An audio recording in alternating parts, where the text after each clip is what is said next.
Welcome to Shape the Podcast, a podcast all about maintaining mental health by sharing stories from those who have overcome negative experiences and feelings, then turned them into something positive. Meet your host.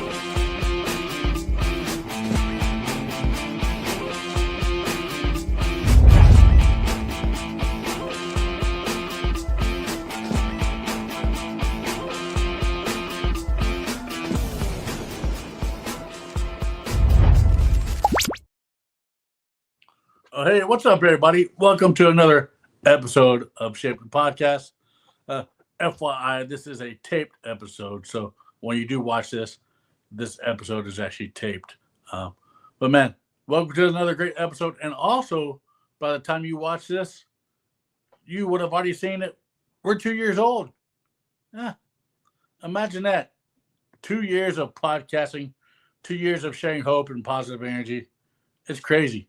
I mean, yeah. So what's up, Jason? Welcome to the show. Welcome back to the hot seat. You know, you were missed. You were missed on the last one. You know, I had a well, the last one that we did, but not the last one that these guys are watching. That's correct. Yeah. But I'm doing good. Yeah. How's life up there in Connecticut? Concrete business Hot good? And humid and dusty, and it's time for a vacation. Yeah, you know, I mentioned that on Facebook that I was ready for. Yes, you just did. A weekend getaway and a vacation, and my wife was like, "Well, we just went to E-Town," and I'm like, "Yeah, but that was for like a bearding event / a crochet vending spot for you, you know." So, but now she's like. In preparation for our 5-year wedding anniversary, which is next year. So she's been looking at like Colorado and Wyoming and you know, places like that, because we went out to Seattle a few years ago and we drove. Yep. Well, that's a long drive, man. Yes. And it was great. We thoroughly enjoyed it. I did not like driving in the mountains, and I did not like driving where I didn't have a GPS, which, you know, I obviously did not know how to read a map, I guess. You know, but so she's been researching all these places to go out west, and I think right now we're looking at the Colorados. So that's a nice state to visit. I haven't been there. Yeah, I mean, she at first she wanted to go back to Wyoming, because there was a really pretty area of Wyoming that we both liked, and then. All of a sudden today, she's like, you know what? Check this out. And sent me this thing on you know, Colorado and how it has ghost towns and things of that nature. Yeah. Yep. Yeah. So that was cool. So, man, it's, 2 years. I can't believe it. It's crazy. Like 2 years of doing this. Who would have thought that 6 months into this, I would still be doing it? I don't know. Really, who would have thought 9 months into it, I'd still be doing it? That's true. You haven't ran away yet. You volunteered to do it. I volunteered to help you for a window, and then I don't know, there's a dog collar around here somewhere that's got me tied up. You got trapped. I got trapped. And here we are. Yep. Doing it, you know, sharing hope and positive energy, as they say. So many great stories, and hopefully they help other people. Yeah, it's a great experience. I'm glad to be here. Which is awesome, because you know, one of our guests that we had on, Michael Sykes. You remember Michael Sykes? Yep. Well, you know, he started and I know when his wedding anniversary is, even though yes, it is. Mike, I'm never going to let that go. I reminded him of that in Elizabethtown. So, but. He actually started a page called Healing Beard Society. And so I, without your knowledge, because, you know, it shaped the podcast, we actually joined forces. And so we're coming out with the Healing Beard Society Shape the Podcast merchandise. So that's going to be really cool. Shirts. It's going to be shirts, stickers, hats. Yeah, Michael has a connection on that, so whatever that is, whenever that comes out, everybody, I'll make sure everybody knows. But yeah, and that's that's pretty cool to have that another branch, Correct. Yep. of the mental health network. It's more exposure for the podcast, more Yeah. reach to new Yep. people and more people. Yep. Which is great. So and yes, go go ahead, ahead. sir. What were you gonna say? I was going to digress sideways and say, since you're talking about a past guest, why Yes. don't you introduce our current guest? All right. Well, so this gentleman was actually in Elizabethtown, Kentucky, at the beard competition that was held by the Bluegrass Beard Alliance, which was Beard America 2. While he was there, he caught wind of the podcast, and so he reached out to me, and so I thought, why not? Another guest who's doing awesome things in his community. Why not have him come on and share his story? So, Daniel Odell, who is a Army veteran, he is going to come on and share his story. So, without further ado, here he is. Let's do it to it. What's up, sir? Welcome. Look at everybody. How is everybody today? Well, Good. we are fine. But how are you? Look, me and this poodle that's next to me that's white all over with green hair on top. I'm telling you, we are doing outstanding, living our dreams, not following our dreams, ultimately living them.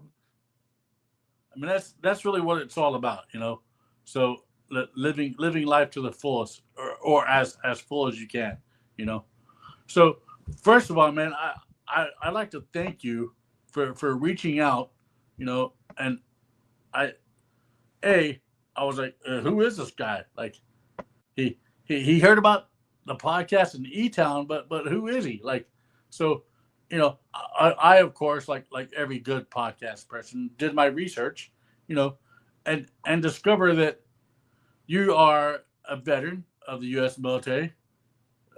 Thank you for your service, and that you do a lot of work within the veteran community, which I think is amazing.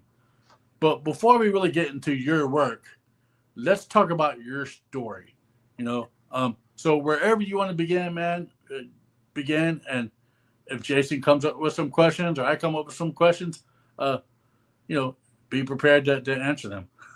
Absolutely, absolutely. Well, first and foremost, I want to say thank you for, us just talking a little bit at this local beer competition. And also congratulations on your 2 years on the podcast. I'm telling you what, that's a major accomplishment, being able to do social media and podcasts like this. So I'm going to say congratulations. And I'm sure all the viewers, all the listeners right now are saying that as well. So great job, everybody over there at the Shape the Podcast.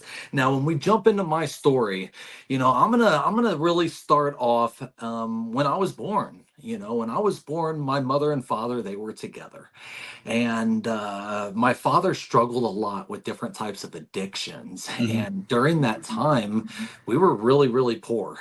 I'm talking literally going to the refrigerator and not even knowing if there was ketchup or mustard in there. But there was always sticks of butter, and I sure ate some of those underneath the table.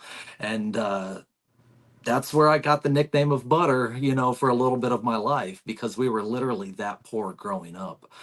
And then there was a transition in my life where my mother, she left my father to try to give us a better life.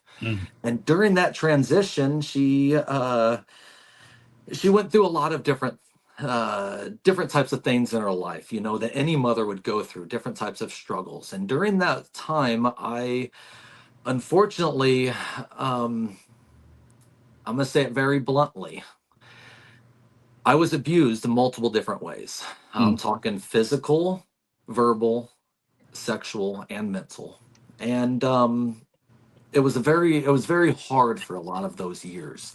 And during those years, I struggled with, how I was coping as a child, because any child going through that, how are you supposed to be normal? I was already poor. I was getting all of these things that were happening to me, and I didn't know how to cope. So I struggled severely, finding my place at school, and I would act up severely where I actually got taken away from my family for a little bit. And during that time, I went through group homes. I went through foster homes. I lived in a shelter for a little bit. And all of that time, with all of that stuff going on going on with me, I always had this image of what a real man was because during my years growing up, there was all these military movies, and all these military movies, they had men that never treated people bad. They were only protecting people from the bad people, and I wanted to be that. So out of all those years, I was like,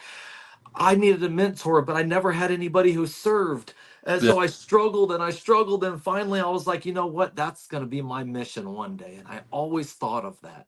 But were you comparing it to Stripes, the famous Bill Murray movie that Yes. everybody You is know, familiar with? but even Stripes and even the movie In the Army Now, Yeah, that one, and then with Pauly Shore. Rambo. Yes, and Rambo. It's all of these. It's like you take somebody who struggled, right? And then Yeah. they join the military, and it's all about taking care of others. So nothing bad will happen to them. So that's how I looked at it. And when I looked at it like that for so long, when I was roughly about 16 years old, is when I decided to move out on my own. And I moved out and I was doing good, but I was still dibble dabbling in things that no teenager should be. Okay. Yeah. I was living a very rough life. So at the age of 18, I had one of my buddies, Adam, come by, and he was on Christmas leave from the military. And he said, Daniel, you always talked about it. You always wanted to do it. You need to go do it. That was 2007. And it was December 20th, 2007, when Adam looked at me and told me that. On December 25th of 2007, no, 2006. 2006. Correct me on that last year. On 2006, when he told me that, on 5 days later on Christmas, I show up to my family's house, right? And I show up with no gifts. And everybody was very disappointed in me.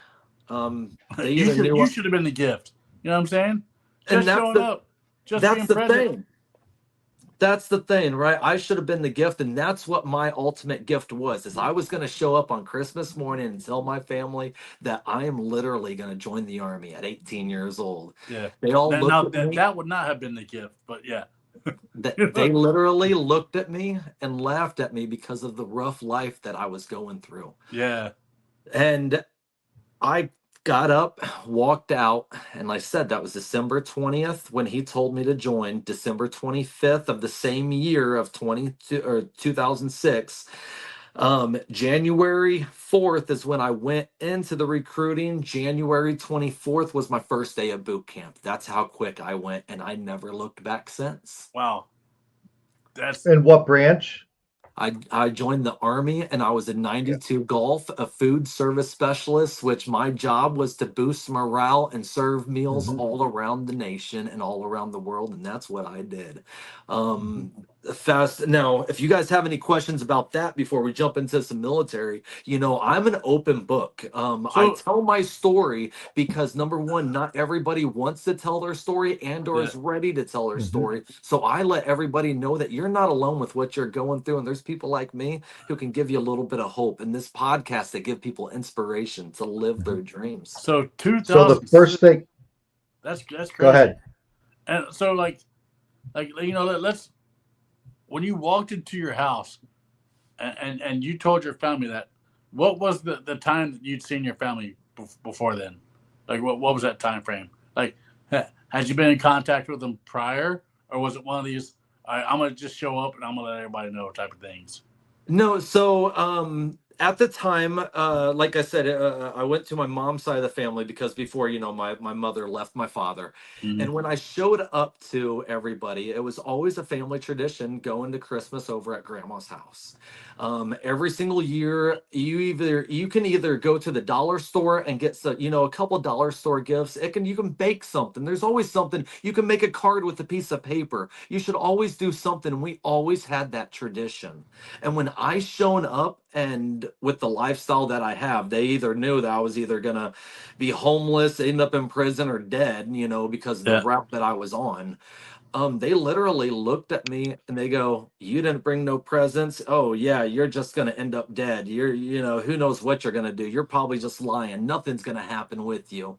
But I was serious that day. I mean, that's also, that had to be pretty hard on you, even though you were serious.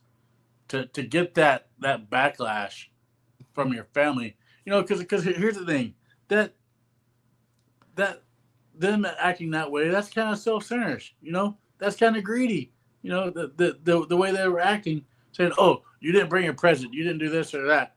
But they should have been grateful for you saying, hey, look, I'm at the turning point in my life where I'm going to either do this or I'm going to continue on a life of raising hell and doing whatever, So it's one of those things. Oop, I think he lost the sound. But Dan, can you hear Kyle? No, I cannot. Can you? You can hear me. I can hear you, Kyle. All right. But yeah, so it has the loading screen on it right there for some reason. Gotcha. Kyle's Wi-Fi suffers, but I can hear him, so I don't know if it's on his end. Yep, no, it does suffer. What question did he have? You can translate it real quick, and I can answer. All right. So go ahead, Kyle. Yeah, say it again, and I'll repeat it for you. All right, so I'll be your. When you were there, and the way your family acted, like that had to be kind of hard on you because, that's kind of like a self-centered thing, a greedy thing for them to be like, oh, you didn't bring any gifts, like, how dare you, but you knew within your mind that, hey, this is what I'm doing. This is going to be good for me. Like that had to be some type of morale thing for you. Like it had to bother you, right? Absolutely. It bothered me to the core, to this point of, for a very long time, I didn't talk to them. And when I joined the military, I didn't look back. When I left Illinois, I said to myself, I'm only going to come and visit my grandma and grandpa and my mother and father. That's it. And that happened for many years. And then it bothered me so much that recently there was a song made about my life where that's how the song starts out, of me going in the Christmas morning and them laughing at me. And what's that song called? That way people can look it up. It's called Never Alone, and Enlisted Songs from a Veteran are the ones who wrote it for me. So if you go to Enlisted Songs from a Veteran on YouTube and all the other platforms and type in Never Alone, you'll see the song about me. And I have it on the Fluffy Poodles YouTube channel as well. Awesome. That's pretty cool. Jason's actually typing that in right now as we speak. Yep. You keep going. I'm going to pull up the link and I'm going to share it. Yeah, so kudos for you for knowing that you were doing the right thing, regardless of what your family thought, because it takes a brave individual, especially at 16 years old, because at 16 you're really just growing up, you're still growing up, you're still maturing, but that's a very mature thing to say, you know what, I'm going to enlist in the military, so my hat's off for you, so thank you for doing that. So let's talk about that. You do that. Where were you stationed at? I'm assuming it wasn't Fort Knox. I bet it was Fort Jackson, South Carolina. Yeah, so my first duty station, as soon as I joined the military, I was lucky enough to go to South Carolina at Fort Jackson.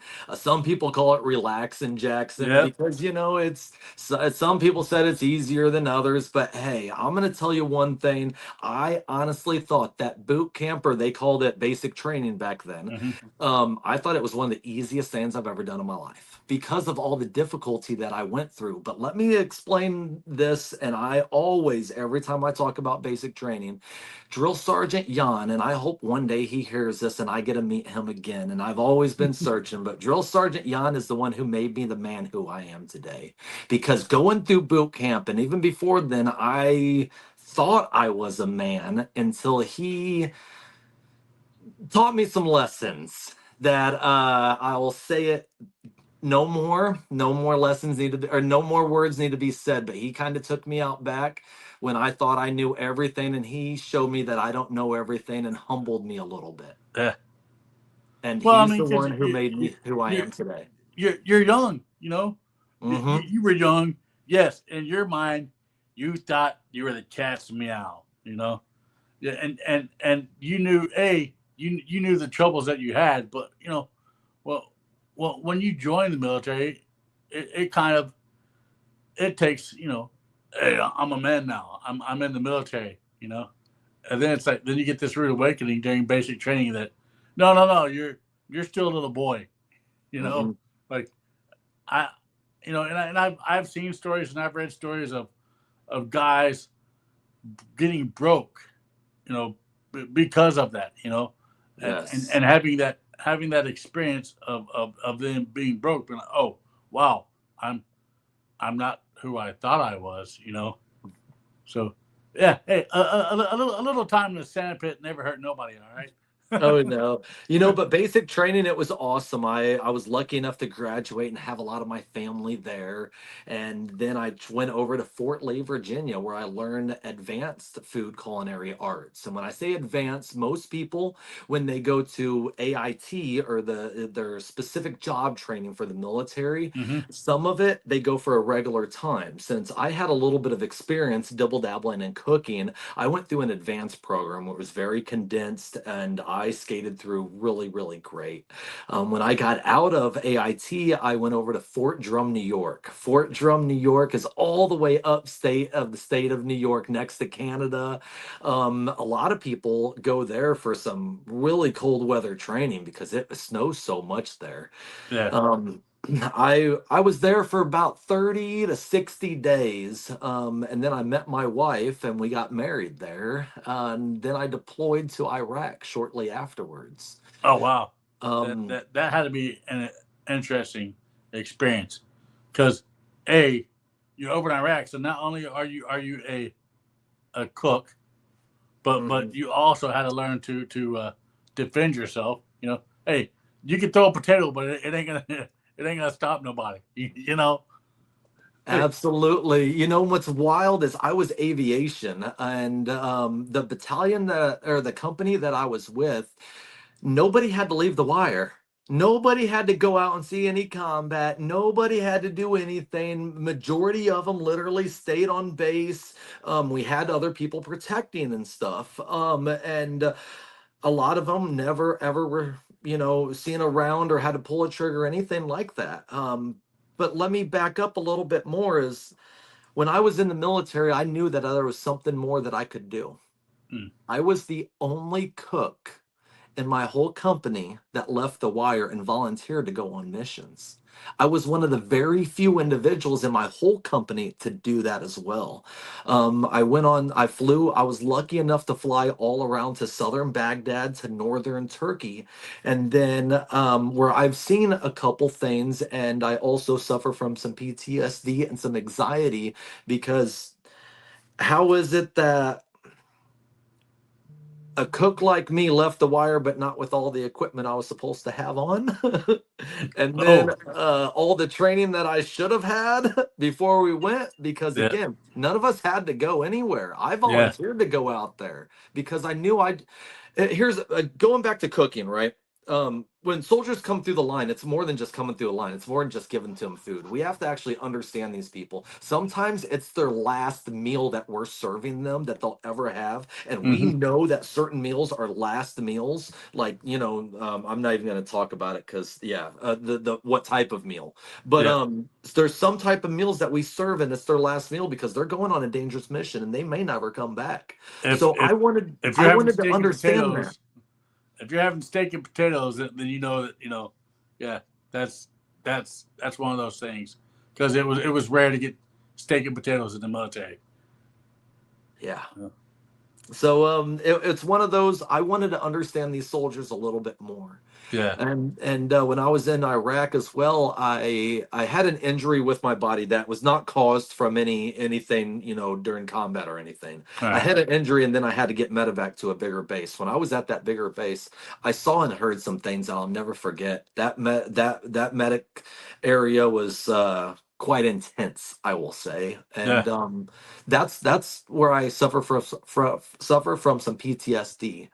And then when I came back from war, I picked up that bottle every single day, severely, like a lot of it, for a long time. And then one day I made my drink like normal. I took a sip, and it just didn't taste the same.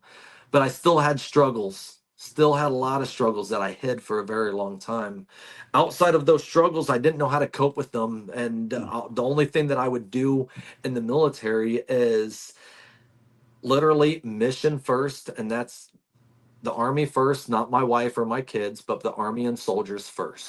So I was lucky enough to be stationed. My next fluffy lay down. Nobody wants to see that behind. Hey, So hey, Fluffy's just showing the best side, okay? Not the army green hair. he'll get situated. But like going back to when I came back from war, I was lucky enough to change duty stations. Yeah. And I went over to Fort Carson, Colorado, and Colorado Springs, Colorado. Beautiful area right next to NORAD Mountain. So that was my backyard. It was beautiful. When I was there, I got injured. We were getting ready to go to Afghanistan, and we had to do some very intense training. For the listeners, I'm going to be a little bit vague on how I describe this, but we were with the team, some special individuals, and that's how I got hurt.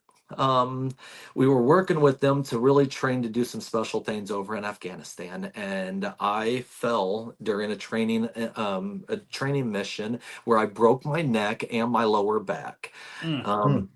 After that, after I got injured, I'll never remedic. A special medic, a certain type of medic came over and did some things to me, and I was good for a couple days.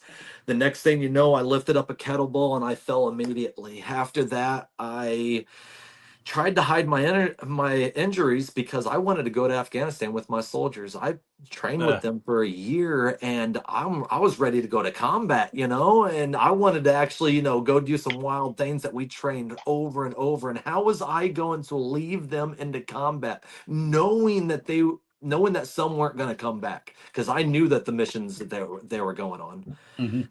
So I tried to hide my injuries for a little bit, and one of the soldiers came over to me, and a great leader, and he looked at me in my eye, and he said, "Daniel, if we were on a mission in Afghanistan and somebody has to pick up your slack because you are not 100% capable of being a soldier. You're not 100%. You're at like 80, but you're not at 100."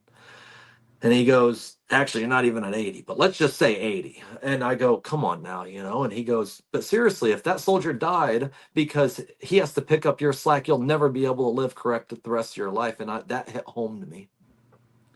That day, I had to make the decision on if I was going to transfer out the Army.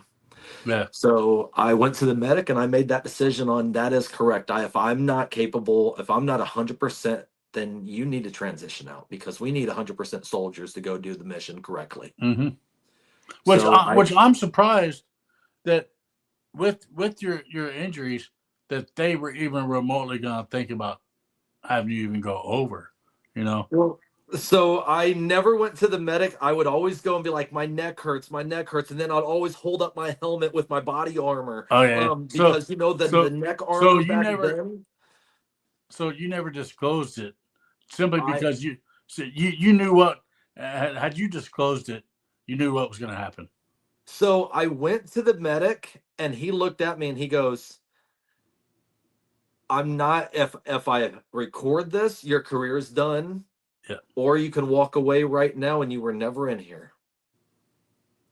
And I go, "Let's walk away." And I tried my longest. I went a couple months still doing some missions, training missions, wild ones too that we were doing. And all the time I would ride in a vehicle, I'd be like, "Oh, I have headaches," and have to take my helmet off. Never wear a helmet. There was any time that I would have to wear a helmet, I would do anything to get off of it because that pressure was coming down. And that's what really hit home. Like if I'm in Afghanistan doing a mission, that helmet's bobbing. Look, I couldn't even have the helmet on at all. And then that was the biggest part is my arms were going numb, and then I couldn't even turn my head. So every time I'd be like this. Just the whole body moving. Oh, it was so horrible.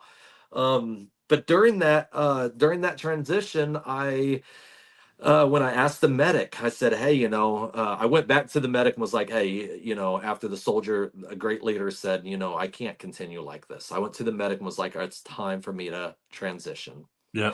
They sent me to South Korea for a year, and I didn't do anything but walk around and have fun, barely any accountability. And I really just took care of the base that I was at. That was my Hmm. main mission, was just take care of that base.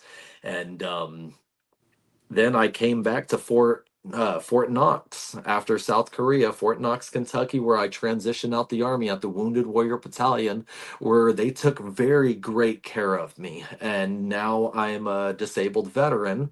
Um, um, Now, if you have any questions during my time in the So military before transition, that's so another part that we'll get you're into here. you're talking disabled veteran. What's the percent that they gave you? Did they give you 100%?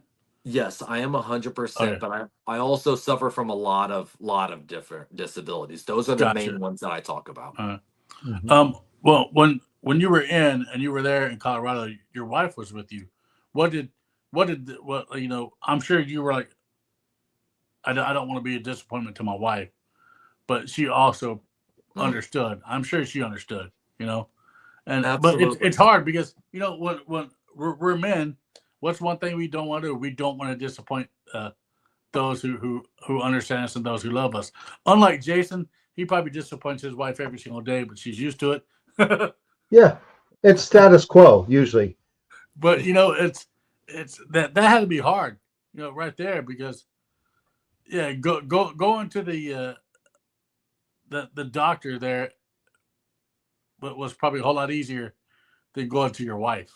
You know, even though your wife knew, My wife knew I was injured, but it was similar to me. I wasn't accepting it, and yeah, she didn't want to accept it either because that's a major life change. Now, what I didn't mention here is, or I kind of did, but when I met my wife at my first duty station, my wife was also in the military, and so I'm very lucky enough to have somebody who understands the military lifestyle. Now, yeah, she did not Hmm. deploy, but she still served a few years, and by the time we were at Fort Carson, she was out and she was a spouse, and she was like, "Hey, what are we going to do with our life? Where are they going to put us?" yeah, So it was very hard on not just me and her, but the whole marriage in general and family. Hmm.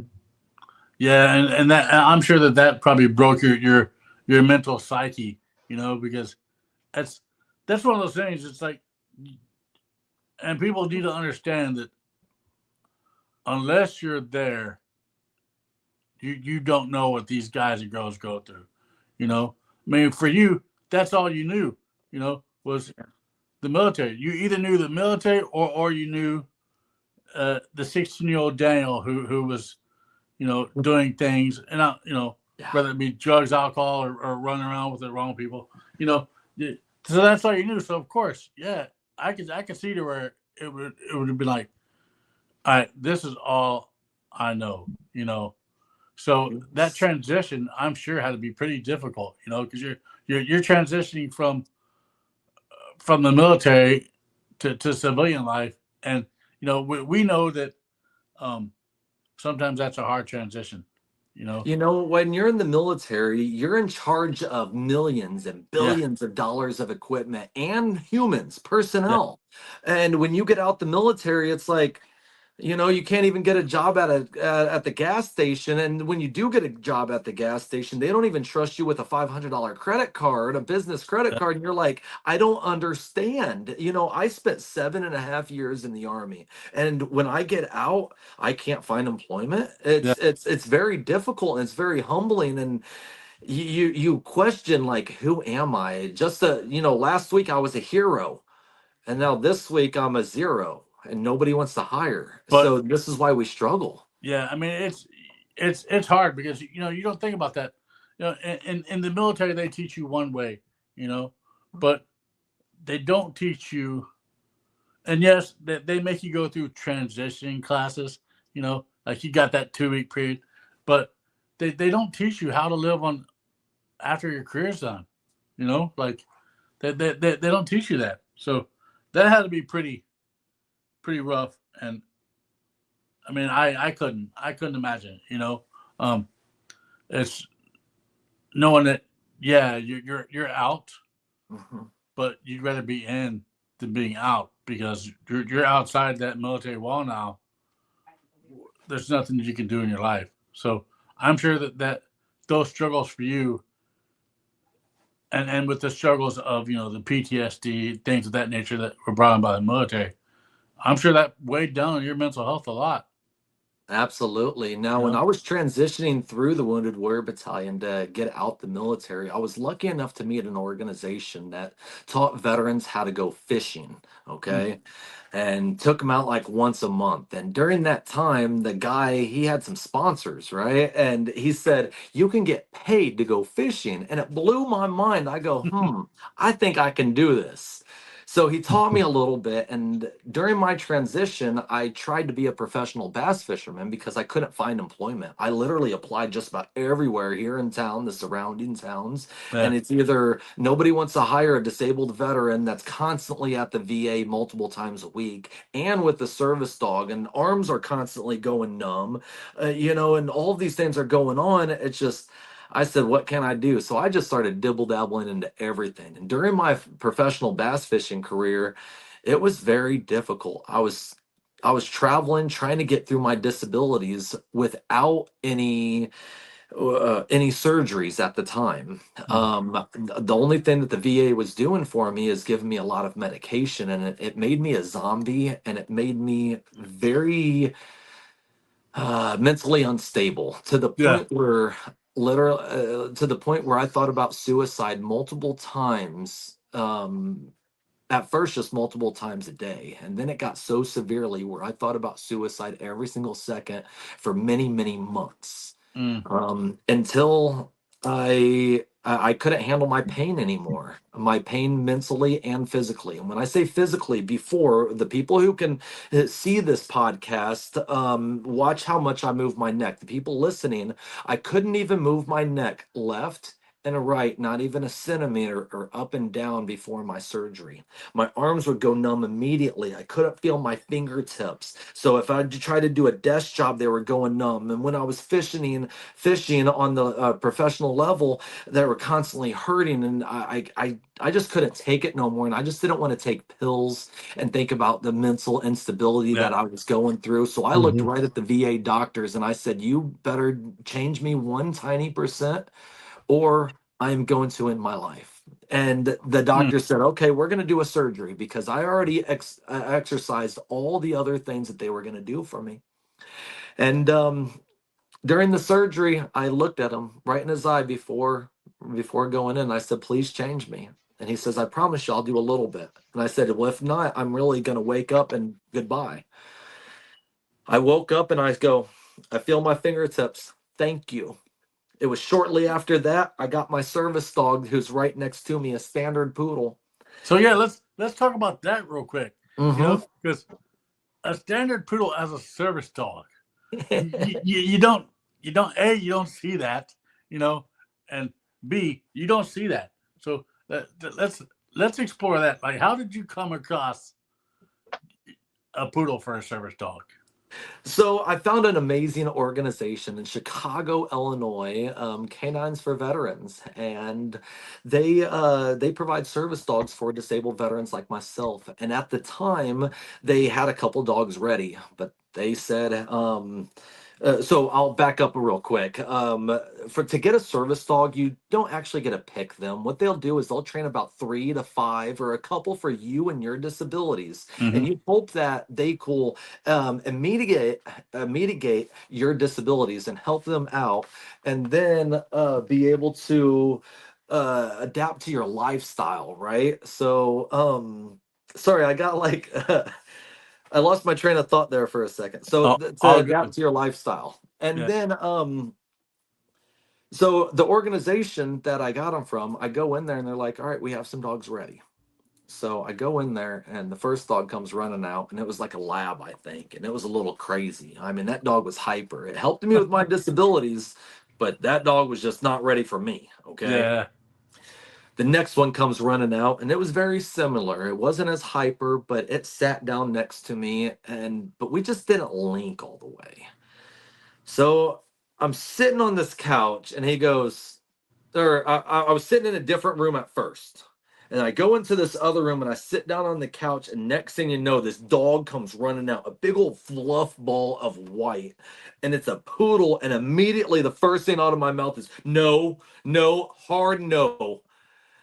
But this standard poodle comes next to me and he sits down and he looks up at me, and immediately we locked eyes, and he goes, I'm yours and you're mine.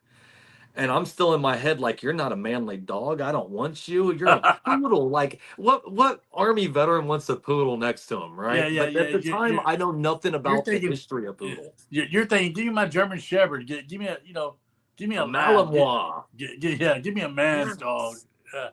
So I test them. I get up and I do a couple things. I drop my pen down, and you see immediately he looked down when I dropped this pen.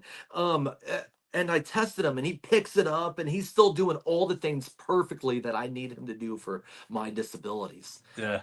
He comes back over and he sits on my side, kind of like he is now. I took off my hat at the time and I put it right on him, and it just clicked in my head. It clicked in my head, and I said, we somehow need to figure out how to get a hat on this dog so he can be manly for me, right? Because he's doing what he's supposed to do. So I typed in on the internet dog hats. I couldn't find anything, but right underneath dog hats, there was dog hair dye, specifically only made for dogs, which is very safe, made of plants, blah, blah, blah, right? So I put an army green hat on him. So to make him more manlier for me. Nothing else, no other hair dye on his body, just on the top of his head like he's wearing an army green hat. And how long have you had Fluffy, the green standard poodle?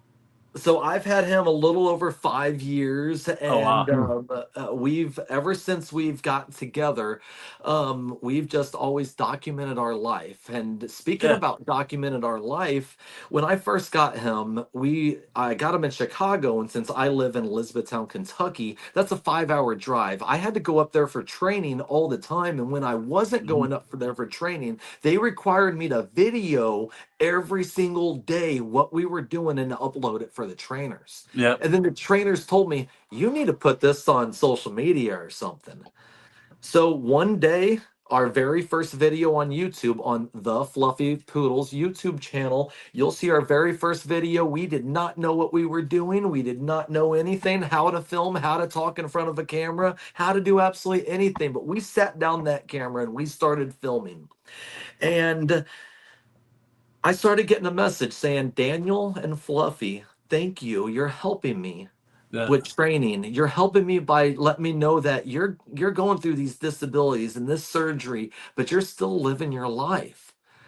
And it started hitting me like, man, I got to keep filming. I got to keep telling everybody all around the world my story, but I didn't know how all the way.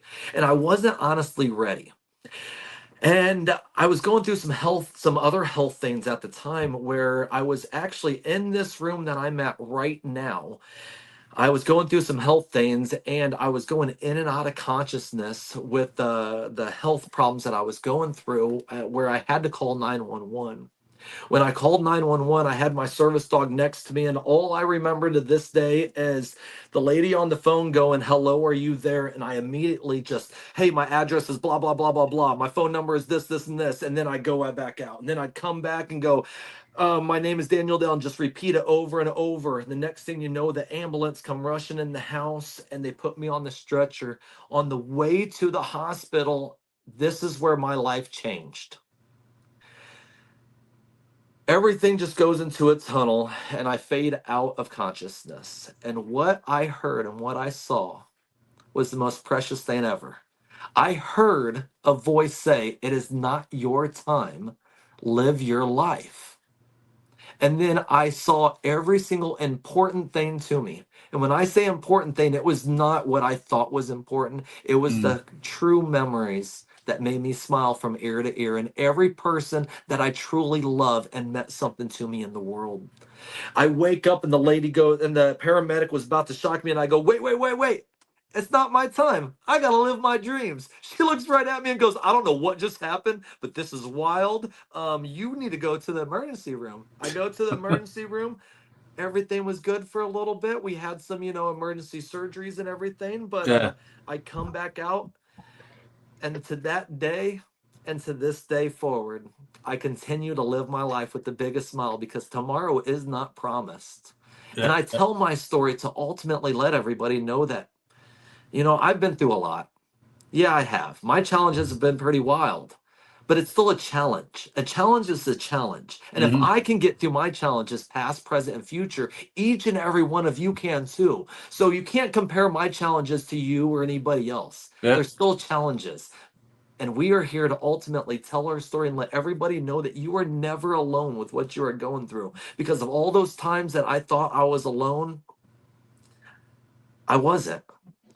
I just Yeah. needed to reach out to some great Even organizations, a great podcast like this. There was even when people, you were 16, even when you were 16 and you were going through the shit you were going through, you weren't alone. You know, so somebody was there. So what you have Fluffy the poodle. So what disabilities is he trained for? Absolutely. So he knows how to alert. So I have some cardiac issues. So if I start shaking or anything, or start, my heart rate bumps up or down too much, he knows how to alert for that. He's scent trained for that as well. And how do you train for scent? Is you put cotton balls in your mouth and you take them out about every 30 minutes until you have an episode, and then you save that cotton ball, and then you train them to pick up on that pheromones that your body releases when Huh. you go through an episode such as diabetes, PTSD, heart issues, and so on. Here's another Hmm. thing is what he does besides my heart is he helps with my mental instability that I used to have, which is getting better and better and better each and every day. Is I'm not allowed to raise my voice and scream. Sometimes when I get anxious, I shake a little bit. Okay, I Yeah. have to be careful right now. Watch me shake a little. Immediately, he just came to let me know it's okay, calm down. So he redirects as well. So he'll alert to something that's going on, redirects it, as in he can go and get medication, let me know to calm down. Yeah. And then, since my arms do not work properly, literally, he knows how to pick up water bottles, pens, pencils, my wallet. He knows how to open up a refrigerator and get me an apple and orange. Anything that I ask him to, he will actually go and pick up and bring right back for me. Hmm. Jason, don't get any ideas. Yes, Fluffy he knows how to get water bottles out the Fluffy refrigerator. will not go get you your bourbon. Hey, Fluffy, go get Jason a cigar. Ah, is a good boy. Lay down. So I'm good. that's pretty. That's crazy that they train these dogs to know these different and yeah, like when you did that, his reaction time was like, Oh yeah, Instantaneous. yeah, I'll do it like again for the viewers and everything. that's yeah, Immediately. jeez, yeah, that's crazy. Good The So part boy. that the part that really impresses me, and I've always wondered how this worked, and I'm glad you mentioned it because I couldn't even conceive how they would train for this, but the pheromones on the cotton ball yeah, to sense the biological changes in you before an episode, whether it's a seizure or a heart attack or whatever. It's amazing how they can train them to sense that. yeah, and Absolutely now he's amazing. mean mugging you because he's like, you motherfucker, where's my treat at? Yes, yes. And that's very important that you said that. Either a treat, toy, praise, Yeah, everything. That's why I was giving him so much love yeah, afterwards. because Hmm. but that's one thing with animals. Animals have a keen sense of awareness. You know, Hmm. um, like my dog hates when I raise my voice or when I get mad. Like he'll talk to me, like and he'll be like, no, you're not, So, but and that's just normal. He's not trained. He's too stupid to be trained, right? But like, it's crazy that they can take a poodle and train a poodle to recognize these different things in a human's life to help save their life. Because Absolutely. To give you a little bit of history on poodles, which most people do not know this, poodles are the second standard poodle, the biggest ones like yeah, this. They are the second smartest breed out of all breeds in the world. They were used in World War One, two to be war dogs and protection dogs for the queens in Europe. They also are the only dog in the whole world that has completely webbed feet because they were bred to be duck hunting dogs. That's why they have the pom poms, is to keep their joints warm when they're swimming in the cold marsh. Now, Now he's yes. like, yeah, talk about one more time. Well, because he really loves ducks, okay? That's why we have him on the I was background gonna too. say, And so he actually goes out there with us. All right, so you take him duck hunting.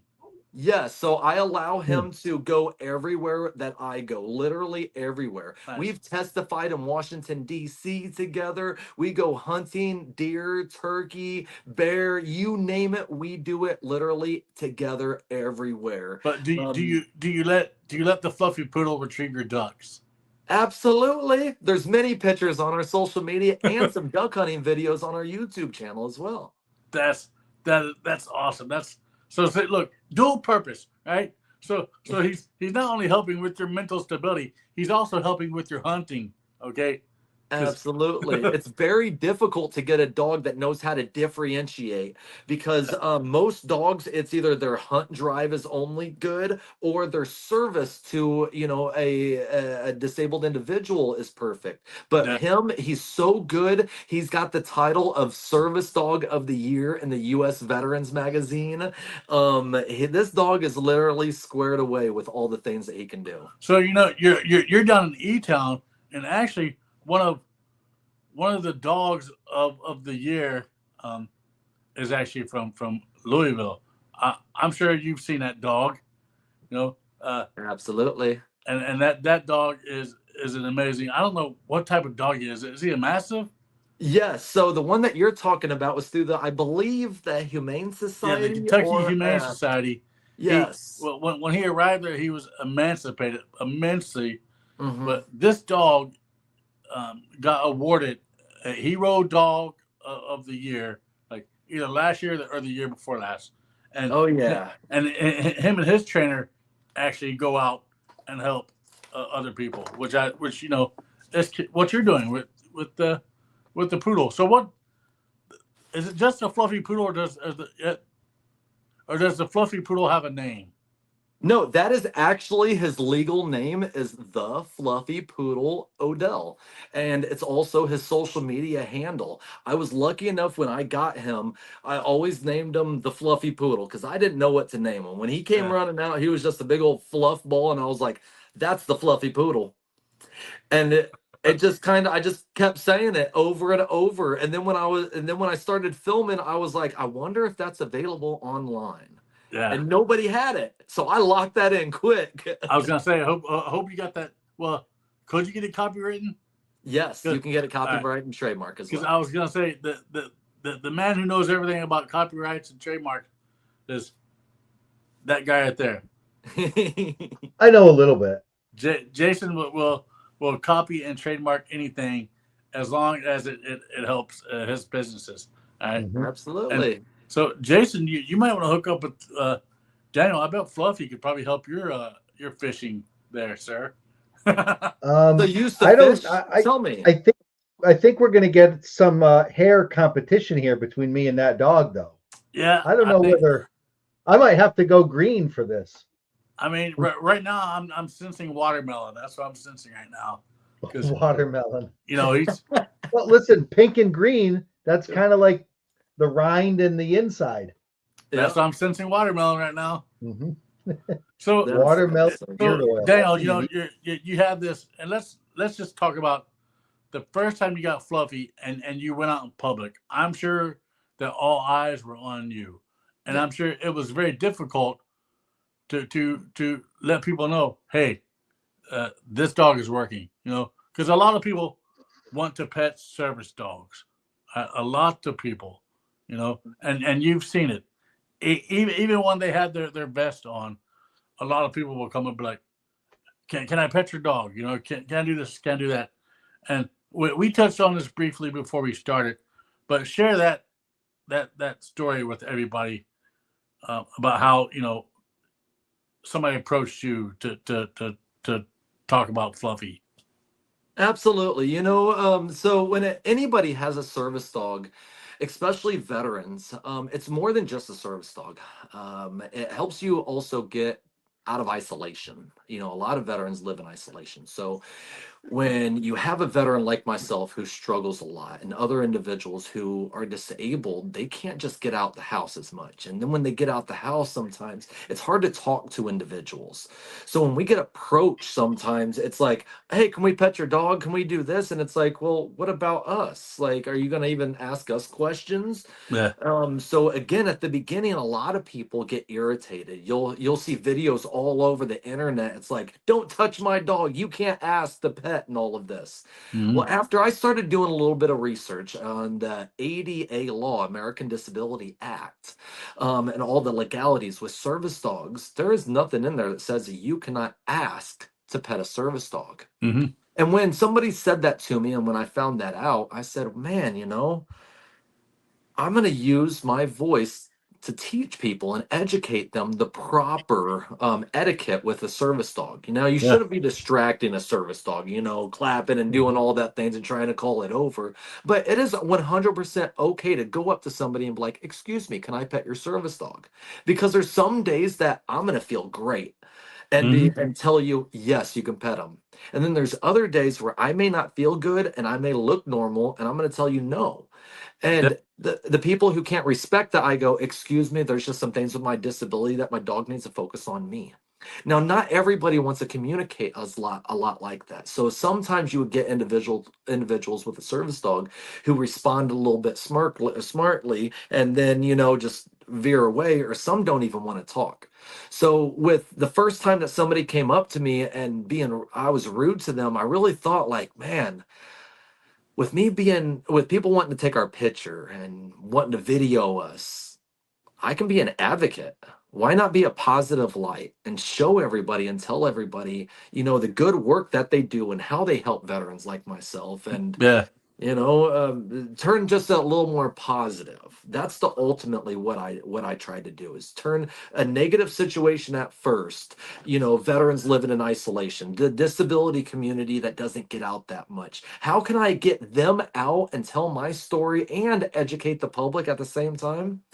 And that's telling them and being a voice for the people who don't want to be a voice. So you're speaking of that, and this past week, you got to be a voice at two vets' funerals, Mm, right? Or mm, or well, when this airs, because this yeah, is a tape, you were able to go to two vets' funerals who didn't have family and who didn't have anybody there.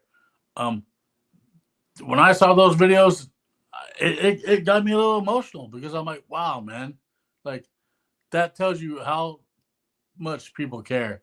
You know, absolutely. even though those vets didn't have a family, they weren't alone. During that time, you know, it was amazing to see the videos of the people that showed up for somebody that they did not know. You know, I mean that's a testament. You know, because that's a testament to not only their lives, but it's a testament to your life. Because I bet when you were 16, you wouldn't imagine that. You wouldn't have done it. You know, Mm-mm. um, so I think that's awesome that through your work, you're able to go out there. You're able Absolutely.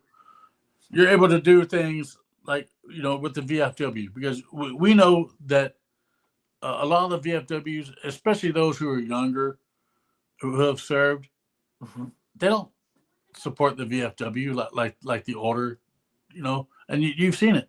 The VFW has suffered a lot because of that, but I have the answers for that, though. yeah. When I say it like that, a lot of organizations, a lot of the older organizations like the American Legion, VFWs, and so on, back there in the 1919, when the American Legion started, all the way up until Vietnam, a lot of Americans supported all wars, and they were there in the community and everything. But when Hmm. Vietnam came, it kind of changed, that culture. They didn't even support the wars or the soldiers coming home. And Yeah. those Vietnam veterans are the older generations that are at the American Legions right now. And they're continuing to keep them going, but it's hard to recruit that younger generations because of how they were treated. So Hmm. a couple years after I got the fluffy poodle and all this videoing and everything, I started my own business, and that's motivefate.com, All the right. shirt that I'm wearing, where we tell our story and teach social media to people. And once I found out that our local American Legion needed a little bit of help, I started volunteering my time and telling the community and everybody all around the world what the American Legion actually does, along with a Yeah. lot of other nonprofits. Because, like you said, most people don't realize what they actually do and how much they help, and Yeah. it's a lot more than most people realize. It's not a bar and a fish fry. Even though the bar is cheap and the fish fry is good, I'm Yeah. telling you, there's so much more things going on at the American Yeah. Legion. You don't realize that because people, especially those in their 20s and 30s, even 40s, who've served, you know, and I've talked to a lot of guys and a lot of girls. They don't look at themselves as veterans. They look at the old timers. The people who went through the Vietnam War. Or the people that went through the first Gulf War. Those people. And so it's like, but it's good that the Legion and the VFW, that they have guys like you. That they have other veterans that are out there saying, hey, you know what, this is here. You know, it's and yes, you're right. It's not just about a bar with 250 wells or some good greasy bar food. It's about, hey, let's make a difference in some vets' lives. Like, I just saw you post a couple weeks ago about a vet who was having a hard time there in Kentucky, and it was amazing to see the community come and help that vet out, who was going through that rough time. Um, and it's funny because I actually discovered a guy by the name of, and I hate to butcher his name, Bobby Henley. Yes, I know Bobby. Oh, So, yes, Bobby. He lives down uh, in Nashville, so Fort Campbell's area. I'm actually going to reach out to him and have him come on the podcast, because Yes. of he's a burn victim, Hmm. and he's also an amputee, but his story and the way that he lives his life, if that man right there doesn't inspire you to be a better person, just like if what you've gone through does not inspire the people to be better people, then something's wrong with them. you know so if you happen to talk to Bobby, say, hey, this guy's going to reach out to you and ask you to come on his podcast, because I I think what you guys are doing in your communities and the outreach that you're doing is simply amazing. You know, That's what and it's about, is taking care of our communities. uh, Like we said earlier, of just showing up to a simple Facebook post saying that, hey, two people are at a funeral, or two people are going to be laid to rest at the Kentucky Veteran Cemetery, and they're just asking for some community support. If that's what we need to do, or take care of, somebody at their mental health, or just answering a phone call and checking on somebody, ultimately, it's taking care of others and serving others. In the military, that's what we did, is we took care of community and served others. But when we get out, it's like, how can I still do that? And I found my place at the American Legion and with the Iraq Afghanistan Veterans of America, the Global War on Terrorism Foundation. I can go on all of these great organizations, right? But ultimately, when you were in the military, you were part of a squad, platoon, company, battalion. And when you find an organization, you're going to be a part of that too. It's just, you got to find your place. But, mhm. and what I tell everybody, if you signed the dotted line and served 1 year, you are a hero, because only a very few percentage will sign that dotted line and can sign that dotted line. Yeah. So you are a hero, and we honor everybody if they have served 1 day honorably. Mhm. Well, man, so I appreciate you for what you've done and what you're doing. Um, I feel that it's an honor that you even reached out. You know, because I've never really had people reach out. I've always had to fish them in. And get them hooked. But you are what this podcast is about. No, Because it's, to be honest, I'm going to stop you there for a second. No, when you've been doing this for 2 years, things work wonderfully. And when you're doing great things like this, you'll have people like me and other individuals who want to add value to it as well and be Yeah. a part of the great work that you're doing. So I encourage you to not stop, and you're going to have to seek out sometimes. But when you get some individuals that, jump in, I mean, why not, continue to just add value to each other, brother? Yeah, and It's- I'm finding it now that now I'm getting away from the individual story. Now I'm going out to the outreach, like the organizations now, Mhm. like I had an organization reach out to me 3 days ago that they are coming out with, in collaboration with a brewery here in Ohio, they're coming out with a beer to benefit mental health. They reached out to me because they saw a posting in a local group that I did Mhm. about the podcast, and they're like, "Hey, we want to get you involved, in some form of or fashion, you know." So I thought that was awesome, because I'd never talked to this group whatsoever, but they saw the podcast, they saw the outreach that I'm going to do, and they called me up, and I just spoke to the woman prior to recording this episode with you, and she's like, "Yeah, we need to get together, and we need to make this happen." I'm like, "Yeah, you're right. We need to make it happen." So, These are Does good does she growing need it? pains. Does she need a taste tester for this beer? I mean, I'm sure that there probably will be a taste tester, yeah. But so That's it's awesome. yeah. So I find it I find it very grateful for people like that to reach out, because this podcast, it isn't my podcast. This podcast is everybody's podcast, Mhm. you know. Even though this podcast has helped me more than people realize it, having my buddy Jason, having him involved has helped me more than people realize. You know, we met, but by me sharing this podcast with him, you Mhm. know, and so that was awesome. But thank you, from the bottom of my heart. Really, thank you for what you're doing. Thank you for what you're going to do.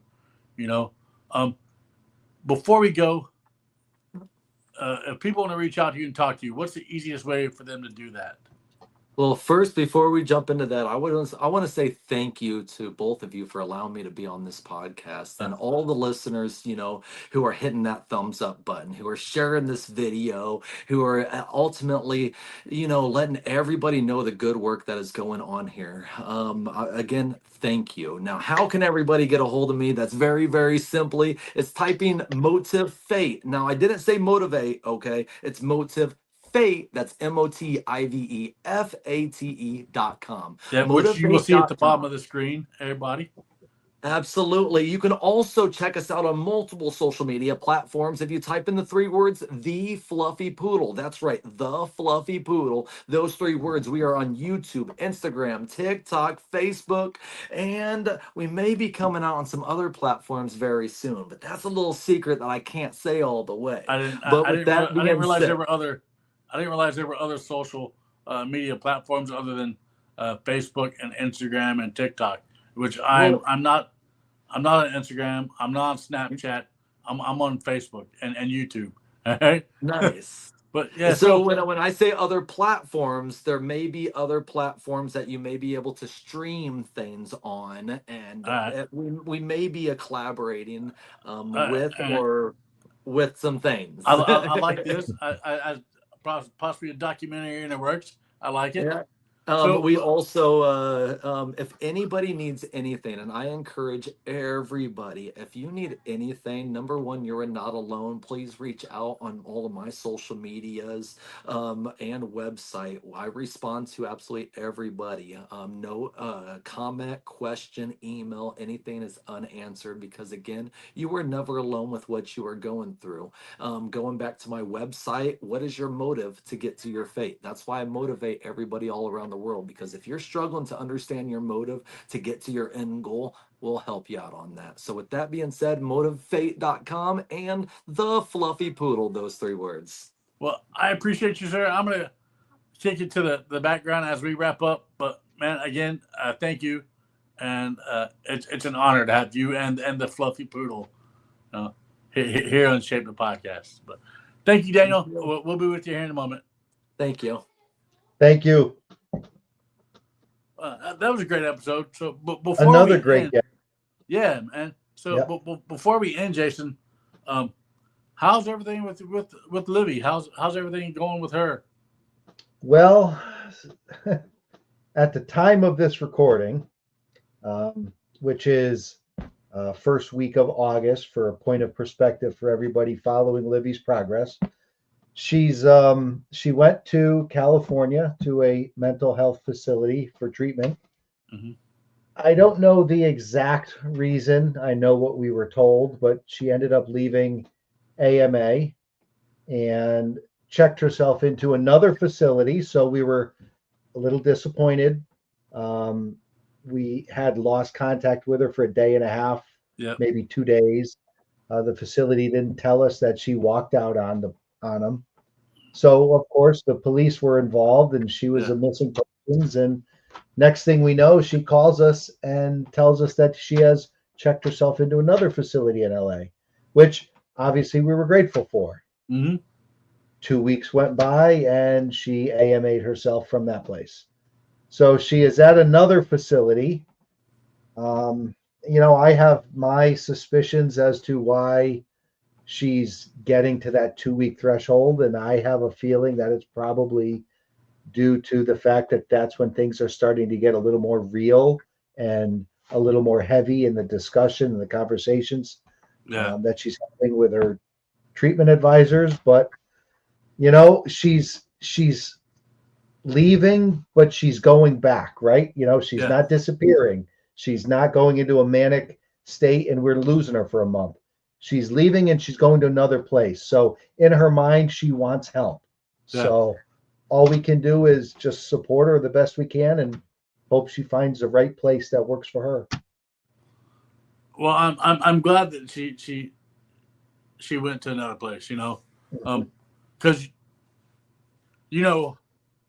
without me getting emotional, how her story has touched a lot of lives, and it's one of my most memorable stories. All right, so everybody who's watching right now, just keep Jason, Amy, and Livy in your thoughts and your prayers, and if you want to, write her an email, because back then, when she first went into her first place, a few people did write her emails. I don't know if they were read, but just the simple fact that maybe writing an email can touch somebody and help somebody, and reach out.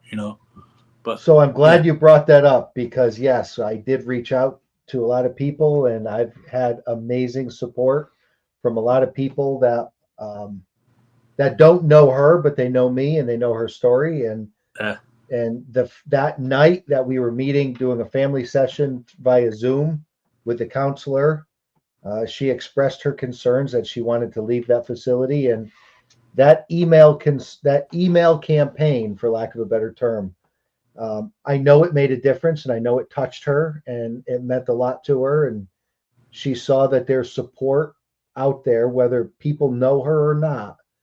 There's love and support out there. So it's a good perspective for her to have. And thank you to everybody who helped with that. Yeah, and I'm sure if people still want to continue, they can. Just reach out to Jason if you want that email. To email Livy and just give her some motivation. Just let her know that you're there. I'm sure that it'll be supported. Well, thank you, man. Yes. Again, thank you to Daniel Odell for coming on and sharing his story along with the Fluffy Poodle. Like he said, for those of you out there who are struggling with anything, just reach out and talk to somebody, because without you in this world would really be nothing, So, Jason, thank you, man. Thank you for being here. I appreciate you. Yeah. Glad to be here on another one. Well, with that, guys and girls, we'll see you on the next one. Have a great night.